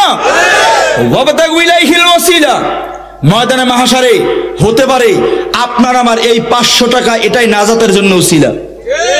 কোন আমল নাই, কিন্তু কোরআন শিক্ষা করার জন্য 500 টাকা ব্যয় করেছি, হতে পারে এটাই নাজাতের কারণ। কথা কয় না? আমার আব্বুরা কত টাকা ব্যয় করলাম, কত টাকা খরচ করলাম, পারা কি যাবে না? ইনশাআল্লাহ নিজের আমল, নিজের প্রশ্নের জবাব যেহেতু নিজেকেই দিতে হবে, এই জন্য নিজের কোরআন নিজেকেই শিখতে হবে। আমি অন্যের উপর ভর করে চললে হবে? কথা কয় না? অনেকে কইবে হুজুর পোলাগ্য মাদ্রাসা দিছি, আপনারাই তো কইছেন একজন হাফেজ হইলে 10 জনের জান্নাতে লয়ে যাবে। বাজান, বাজারে গেছেন 100 টাকার মাছের সাথে এক মুঠ মাছ ফ্রি। কথা কয় না? এইবার কোন 100 টাকার মাছ কিনা না কিনা? কষ্ট হয় আপনাকে? কিনা না কিনা? আগে তো 100 টাকা কিনবেন, তারপর না 1 মুঠ পাবেন। আগে না নিজের আমল নিজে করবেন, তারপর না ছেলের জন্য আশা করবেন যে ছেলে আমার জান্নাতে লয়ে যাবে। হে জগতের মানুষ, নিজে কোরআন শিখার জন্য নিজে আশিকে কোরআন হব। আল্লাহ আমাদের সবাইকে আশিকে কোরআন হিসেবে কবুল করে নেন। 2 নম্বর, সন্তানদেরকেও শিখাবো। এই আমার শেষ বয়ান। পারবো না ইনশাআল্লাহ? এবার বলেন, ইমানি আওয়াজে মহব্বতে সবাই বলবেন, রেজেকের মালিক কে? আল্লাহ। কোরআন কার? আল্লাহ। তাহলে কোন আল্লাহর কোরআন শিখলে আল্লাহ তার রেজেক বন্ধ করে দিবে না বাড়াই দিবে? এই ঈমান আমাদের কি মজবুত আছে? জোরে কান, জোরে কান, জোরে কান, জোরে কান। আছে, আছে, আছে। তাহলে অনেকেই কয় মাদ্রাসায় পড়ায় লাভ কি, না খায় মরবে। মাদ্রাসায় পড়ায় লাভ কি, না খায় মরবে। এটা আমারেও বলছিল, আমাকেও বলছিল যে মাদ্রাসায় পড়ায় লাভ নাই, করবে কি, খাইবে কি, না খায় মরবে। তো আমার এলাকায় যখন মাহফিল হয়, আমি আমার মুরব্বী চাচাদেরকে লক্ষ্য করে বলি, ও চাচারা, আপনারা না বলছিলেন ইউনুসের মাদ্রাসায় পড়ায় লাভ নাই, না খাইয়া মরবে। একটা সফরে আমার সাথে চলেন, ইউনুস না খাইয়া মরে না, ইউনুস খাইতে খাইতে মরে। কথা কয় না? এটার নাম ইমান। রেজেকের মালিক আল্লাহ, কোরআন তো আল্লাহর। ওই আল্লাহর কোরআন শিখলে আল্লাহ রেজেক বন্ধ করে দিবে না, বরঞ্চ রেজেক আরো প্রশস্ত করে দিবে। এই ইমানের সাথে সন্তানকে কোরআন শিক্ষা দিব, ছোটবেলা নুরানিতে পড়াবো। মনে রাখতে হবে, বাইং মাছ কাদার মধ্যে থাকে, কাদা যেমন গায়ে লাগে না, ঠিক ছোটবেলা সন্তানকে নুরানিতে পড়াইয়া দ্বীনি ইলম শিক্ষা দেওয়ার পর ওরে দুনিয়ার লাইনে যত বড় ইঞ্জিনিয়ার ডাক্তার বানাবেন, দুনিয়ার এই গুনার কাদা ওর গায়ে লাগবে না। আল্লাহ আমাদের সবাইকে বোঝা তৌফিক দান করেন। সন্তানদেরকে শিখানোর জন্য শাইখুল হাদিস আল্লামা জাকারিয়া সাহেব রাহমাতুল্লাহ আলাইহির ছোট্ট একটা ঘটনা, লম্বা ঘটনা যদি আমি ছোট্ট করে বলতেছি। আল্লাহ আল্লাহ আল্লাহ। শাইখুল হাদিস আল্লামা জাকারিয়া সাহেব রাহমাতুল্লাহ আলাইহি যিনি ফাজালে আমল নামের কিতাব লিখছেন, উনি এক কিতাবের ভিতরে লম্বা চৌড়া একটা ঘটনা লিখছেন। আমি সংক্ষেপ করে শোনাচ্ছি বাবা। এক আল্লাহর ওলি রাস্তা দিয়ে হাইটে যাইতেছেন, পথিমধ্যে একটা গোরস্থান দেখে আল্লাহর ওলি দাঁড়ায় গেলেন। কবরস্থানের পাশে দাঁড়ায় একবার সূরা ফাতিহা ইখলাস কয়েক মর্তবা দুরূদ পড়লেন। দুরূদ পইরাং হাত বাড়ায় দোয়া করলেন, ইসলামের সওয়াব করলেন। আল্লাহর ওলি চলে গেলেন। রাতের বেলা গিয়া বিছানায় ঘুমায় রইলেন। রাতের বেলা ঘুমের ঘরে স্বপ্ন দেখতেছেন। সারা দিনের নেক আমলগুলো ফেরেশতারা কবরবাসীদের মধ্যে বন্টন করতেছে। সবাই লাইনে দাঁড়ায় দাঁড়ায় নেকি নিতেছে, কিন্তু একটা চিত্র বড় ভিন্ন। এক মহিলা চুপচাপ কোনায় বসে রয়েছে, লাইনে দাঁড়ায় না, নেকি নিতেও আসে না। ইমাম গাজালী রহমাতুল্লাহ আলাইহি লেখেন, আল্লাহর ওলি স্বপ্ন যোগে জিজ্ঞাসা করলেন, মা সবাই নেকি নেওয়ার জন্য লাইনে দাঁড়াইলো, আপনি কেন দাঁড়ান না? মহিলা মুস্কি হাস দিয়া বলতেছেন, ওগো আল্লাহর ওলি, সবাই যদিও নেকির কাঙ্গাল, আমি নেকির কাঙ্গাল নয়। কেন মা, কেন তুমি নেকির কাঙ্গাল নও? আমি আমার গর্ভে একটা সন্তান ধারণ করছিলাম, যে সন্তানটাকে আমি কোরআন শিক্ষা দিয়ে আসছিলাম, যে সন্তানটা নিয়মিত কোরআন তেলাওয়াত কইরা কইরা আমি মায়ের জন্য দুইটা হাত বাড়ায় যখন দোয়া করে, দোয়া করতে দেরি হয়, আল্লাহ আমার কবরকে জান্নাতের বাগান বানাইতে দেরি করে না। স্বপ্ন যোগে জিজ্ঞাসা করলেন, মা কি তোমার নাম, কি তোমার স্বামীর নাম, কি বা তোমার সন্তানের নাম, কোথায় তোমার বাড়িঘর? জাকারিয়া সাহেব রাহমাতুল্লাহ আলাইহি লেখেন, স্বপ্ন যোগে মহিলা তার বাড়িঘরের ঠিকানা দিতেছেন, আমার নাম অমুক, স্বামীর নাম অমুক, সন্তানের নাম অমুক, আমার বাড়ি অমুক গ্রামে। আল্লাহর ওলি ঘুম ভাইয়া গেল, সকাল হয়ে গেল, রওনা করলো ঠিকানা অনুযায়ী সেই গ্রামের দিকে। গিয়া দেখে ওই গ্রামের ভিতরে একটা বাজার, বাজারে এক ছেলে দোকানদারি করতেছে, মাথায় পাগড়িও আছে, জুব্বাও আছে।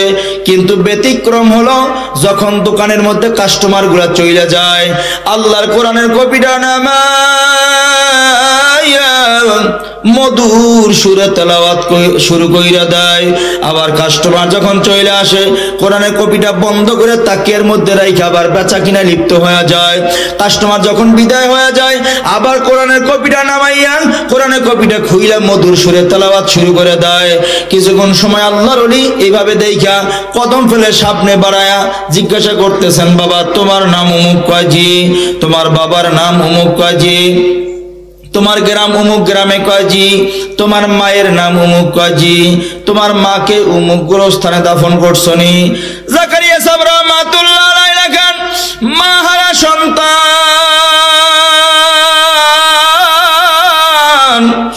অনেকদিন পর মা মায়ের কথা শোনার সাথে সাথে দোকান থেকে নাইমা আল্লাহর ওলিকে জড়াই ধরে বলতেছে, ও আল্লাহর ওলি, আমার মায়ের কথা কেন জিজ্ঞাসা করতেছেন? মা কি কবরে কোনো কষ্টে আসেনি? আল্লাহর ওলি বলে, না রে বাবা না,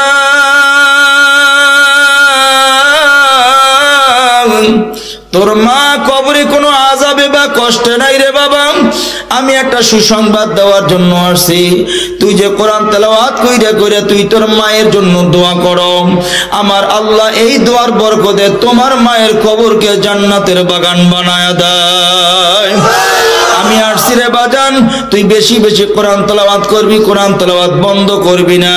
সেখান থেকে চলে আসলো শাইখুল হাদিস জাকারিয়া সাহেব রহমাতুল্লাহ আলাইহি। পরবর্তীতে লিখতেছেন আল্লাহর ওলি কিছুদিন পরে আবার ওই রাস্তা দিয়ে যাইতেছেন, হঠাৎ করে ওই কবরস্থানের পাশে দাঁড়াইয়া আজকেরও সূরা ফাতিহা ইখলাস কয়েক মর্তবা দুরূদ পড়া, হাত বাড়াই ইশারা সওয়াব পড়া সেখান থেকে চলে গেলেন বাড়িতে। রাতের বেলা আল্লাহর ওলি ঘুমায়, আজকেরও স্বপ্ন যোগে দেখতেছেন ওই দিনের মতো ফেরেশতারা কবরবাসীদের মধ্যে নেক বন্টন করতেছে। কিন্তু আজকের চিত্র বড় ভিন্ন। ওই দিন যেই মহিলা লাইনে দাঁড়ায় নাই, নেকি নিতে আসেও নাই, আজকের মহিলা লাইনে দাঁড়ায় ধাক্কা ধাক্কি ভিড়াভিড়ি কইরা সবার আগে নেকি নেওয়ার জন্য পাগল হয়ে গেছে। স্বপ্ন যোগে আল্লাহর ওলি বলতেছেন মা, ওই দিন তো তুমি নেকি নেওয়ার জন্য তো পাগল হও না রে মা, আজ কেন তুমি নেকি নেওয়ার জন্য তো পাগল হয়ে গেলে? স্বপ্ন যোগে আল্লাহর ওলির জবাবে বলেন, ও আল্লাহর ওলি, আমি আমার গর্ভে যে সন্তান ধারণ করেছিলাম, যে সন্তানকে কোরআন শিক্ষা দিয়ে দুনিয়াতে রেখে আসছিলাম, ওই সন্তান কোরআন তেলাওয়াত কইরা আমার জন্য দোয়া করলে আমার মাওলা আমার কবরকে জান্নাতের বাগান বানায় দিত। ও আল্লাহর ওলি, কিছুদিন পূর্বে আমার সন্তানটাও মাসুকে হাকিকির ডাকে সাড়া দিয়া সেও কবরে চলে আসছে, আমার কবরে দোয়া আসে না। আমি প্রতীকের দিকে কাঙালির মতো তাকায় থাকি, কেউ নিয়ে আমার কবরের পাশ দিয়ে একটা সালাম দিয়ে যায়, ওই সালামের একটা অংশ নিয়ে আমি পাওয়া যাই। আল্লামা জাকারিয়া সাহেব রহমাতুল্লাহ আলাইহি এই ঘটনা দ্বারা ওই সন্তানদেরকে নসিহত করতেছেন, যার মা নাই, জগতে যার আব্বা নাই।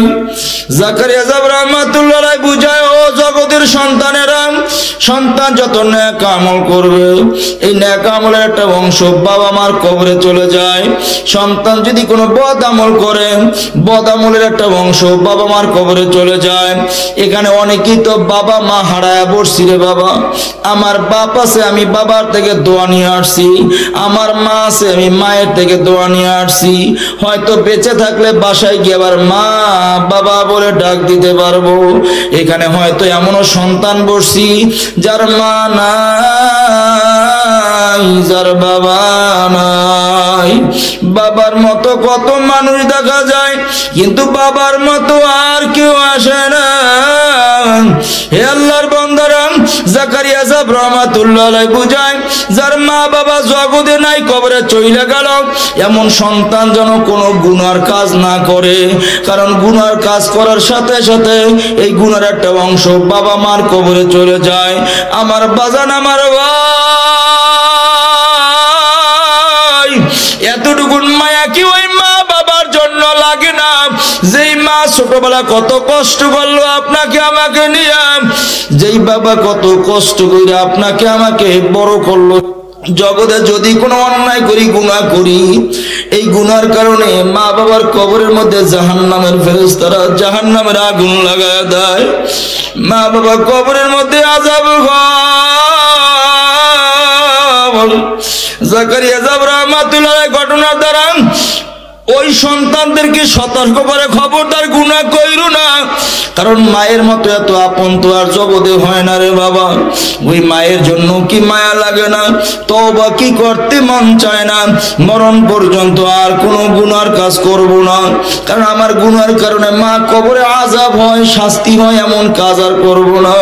কবিতার ভাষায় বুঝায়, মা কথাটি ছোট্ট অতি, কিন্তু যেন ভাই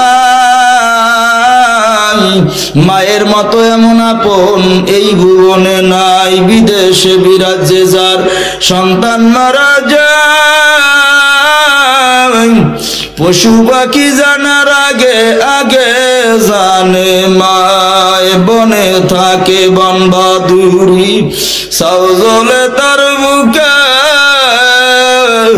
তেমনি মায়ে সংসারে না পড়লে হাজার দুঃখে, নিজে খায় না মা, নিজে খায় না মা, সায়ের খাওয়া যেমনি করে কবুতরে তার ছায়ের খাওয়ায়। মা কবুতরটা পেট বুঝা খানা খায়া বাচ্চার কাছে যখন ফিরে আসে, বাচ্চা যখন চেউমু চেউমু করে কান্না শুরু করে দেয়, মা পেটের খাবার বাচ্চারে খাওয়ায় দেয়। এর নাম মা।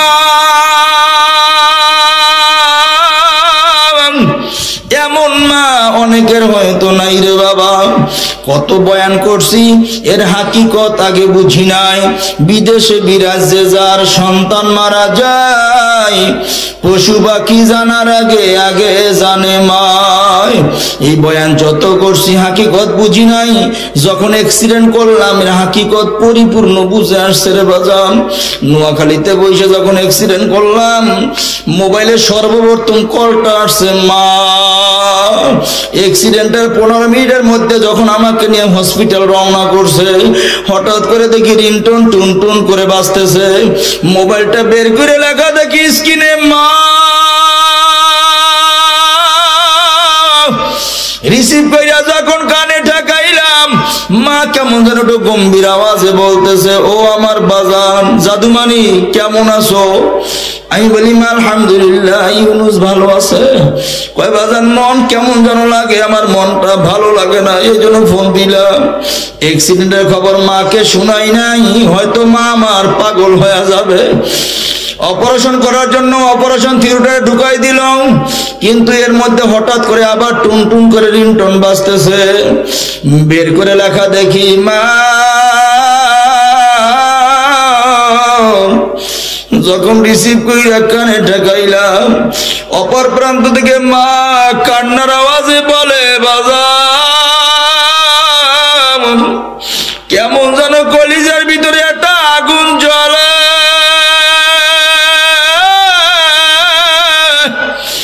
কোনো কাজ ভালো লাগে না। ও বাবা বলো না তোমার কোনো বিপদ হইছে নি?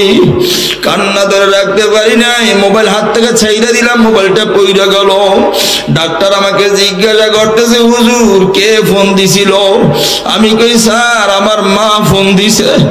ডাক্তার বলে, হুজুর আপনি অ্যাক্সিডেন্ট করছেন, মা কি জানে? আমি কই না স্যার, মাকে বলি নাই, হয়তো মা পাগল হয়ে যাবে এই ভয়ে। দেখি ডাক্তারও গাল বায়া বায়া পানি পড়ে, ডাক্তারও ফোপায়া কাঁদে। আমি কই স্যার আপনি কেন কাঁদেন? আমার কই হুজুর আপনার মা আছে, আমার তো মা নাই। হুজুর আপনি মাকে বলেন নাই, কিন্তু মায়ের নেটওয়ার্কের কানেকশন ছিঁড়ে গেছে। মা বুঝতে পারছে আমার সন্তান ভালো না। আপনি না বললেও মায়ের কলিজায় খবর হয়ে গেছে।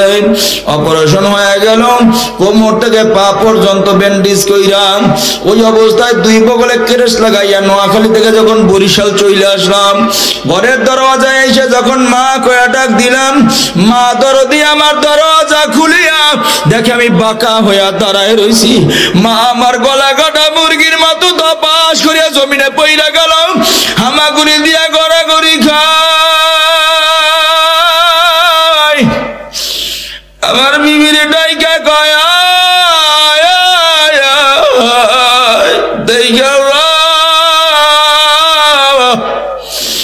আমি মায়ের কথা মিথ্যা হবে না। মা আমার হামাগুড়ি দিয়ে আমার কাছাকাছি আইসা অনেক কষ্ট করে আমার গলাটা জড়াই ধইরা কয়, বাবা এত বড় দুর্ঘটনা কেন বলো নাই? আমি কই মা বললে পাগল হয়ে যাইতেন, এই জন্য বলি নাই। মা আমার কপালে চুমু দিয়া কয়, ওরে পাগল তুই বলস নাই, তাতে বুঝি মায়ের পাগল হওয়া বাকি আছে। বাবা মনে হয় 10টা সোয়া 10টার দিকের ঘটনা। আমি আর চোখের পানি রাখতে পারলাম না। আমি কই হ্যাঁ মা 10টার পরই তো অ্যাক্সিডেন্ট হইল, তুমি কেমনে বুঝলা? মা আমার কয়, বাবা রে সবাই খানা খাইতে বসছে, আমিও খানা নিয়ে বসলাম, সবাই লোকমা দেয়। আমি যখন লোকমা বানাইয়া মুখের কাছে নেই, দেখি কাঁপতে কাঁপতে লোকমা বর্তনে পইরে যায়, আমার মুখে যায় না। আমি তখনই বুঝছি আমার ইউনুস ভালো না। ও বাজান এত ফোন দিলাম, তুমি বলো না আমি রাত্রে কাঁদি, তোমার বাবা আমারে দমকায় কাঁদো কেন? ইউনুস না ভালো আছে, কথা না বললা? আমি তোমার বাবাকে তখনও বলছি আমার দিল সাক্ষী দেয় আমার ইউনুস ভালো নাই। বাবা এ বয়ান যত করছি হাকিকত আগে বুঝি নাই। ওই দিন বুঝলাম মায়ের কলিজা কেমন রে বাবা। বনে থাকে বনবাদুরি, সাও জ্বলে তার বুকে, তেমনি মায়ের সাও সরে না পড়লে হাজার দুঃখে। এ বয়ান কত করছি হাকিকত বুঝি নাই রে বাজান। দুই সন্তানের পরে তৃতীয় সন্তান যখন দুনিয়াতে আসবে, ডাক্তাররা পরীক্ষা নিরীক্ষা কইরা দেখলাম সন্তানের মাথা উপরের দিকে, পা নিচের দিকে। ডাক্তাররা কয় হুজুর অপারেশন না কইরা কোনো উপায় নাই, সিজার করাই লাগবে। ওলামায়ে কেরামের পরামর্শ নিয়া যখন বিবিকে নিয়ে হসপিটালে চইলা গেলাম সিজার করার জন্য, বাজান বয়ান যত করছি আগে বুঝি না।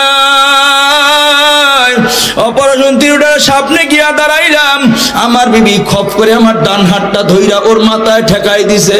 ঠেকাই দিয়ে আমার কয় স্বামীরা আমার মন সাক্ষী দেয় আমি বাঁচবো না। ডাক দিয়ে কয় স্বামী মাফ করে দেন, সাজানো সংসার রাইয়া গেলাম, চাবি ধরাই দিয়ে গেলাম, বুঝা নেন। আর আমার মাথায় হাত দিয়ে আমার একটা ওয়াদা দান। আমি আর কান্না রাখতে পারি নাই। আমি বললাম আরে পাগল, এই সময় পাগলামি করা যায় নাকি, ধৈর্য ধরো। কয় না স্বামী আমার মাথায় হাত দিয়ে একটা ওয়াদা দান। আমি বলি এমনিতেই বলো, মাথায় হাত দেওয়া লাগবে না। কয় না, এ দেখা শেষ দেখা হতে পারে, মাথায় হাত দিয়া বলেন। বলো কি বলবো? আমার ডাক দেখা স্বামী চলে যাইতেছি, বিদায় আর দেখা নাও হইতে পারে, যদি মইরা যাই। আরে আপনি তো জুয়ান মানুষ, আপনি হয়তো বিবাহ কইরা নতুন বিবি পাওয়া যাবেন। ও স্বামী আমার গর্বের জাদু মানিক তো পয়সা থাকবে, ও তিল তিল করে বড় হয়ে যাবে। আমারে ওয়াদা দেন, বিবাহ কইরা নতুন বিবি পাইবেন, ওরা কিন্তু মা পাবে না।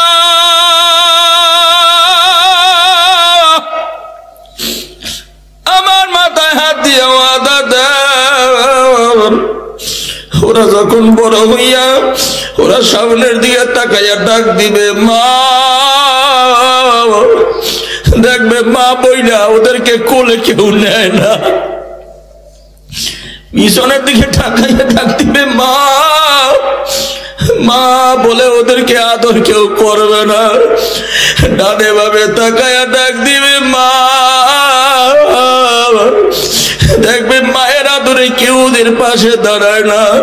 ও স্বামী আপনার মধ্যে মা, আপনার মধ্যে বাবা তালাশ করবে।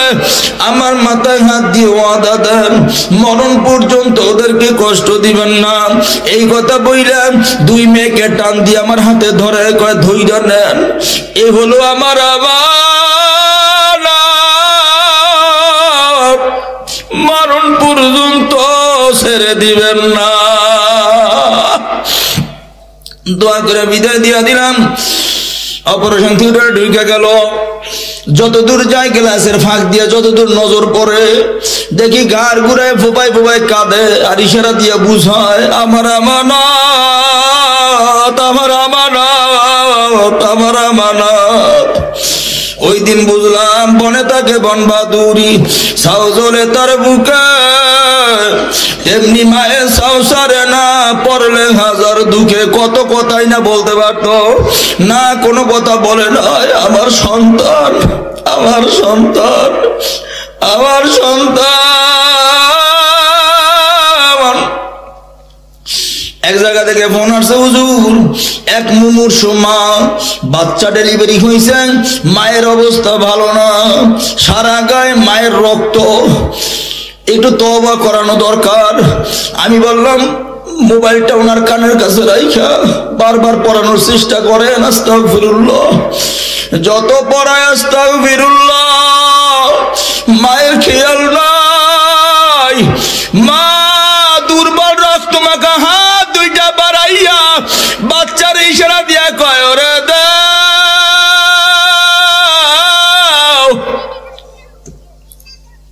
আল্লাহ এর নাম মা। সবাই কান্নায় ভেঙে পড়ল। যত তওবা করানোর চেষ্টা করে কাজ হয় না। সন্তানের দিকে হাত বাড়ায়, ওরে আমার বুকে দাও, তওবা হলো না। যখন বাচ্চাটা দিয়ে দিল, বাচ্চাটার বুকের মধ্যে জড়াইয়া কপালটা চুম্বন কইরে এমন ভাবে জড়াই ধরছে, মায়ের শ্বাস বের হইয়া গেল, তওবা করতে পারল না। মা বিদায় হয়ে গেল, সন্তানটা বুকি জড়ায় রাখলো। এর নাম মা। আল্লামা জাকারিয়া সাহেব রাহমাতুল্লাহ আলাইহি সন্তানদেরকে দুই ভাবে নসিহত করে, যার মা নাই খবরদার জগতে তারা কোনো গুনাহ করবে না, বেশি বেশি নেক আমল করবে, মায়ের জন্য দোয়া করবে, মায়ের জন্য দান সদকা করবে।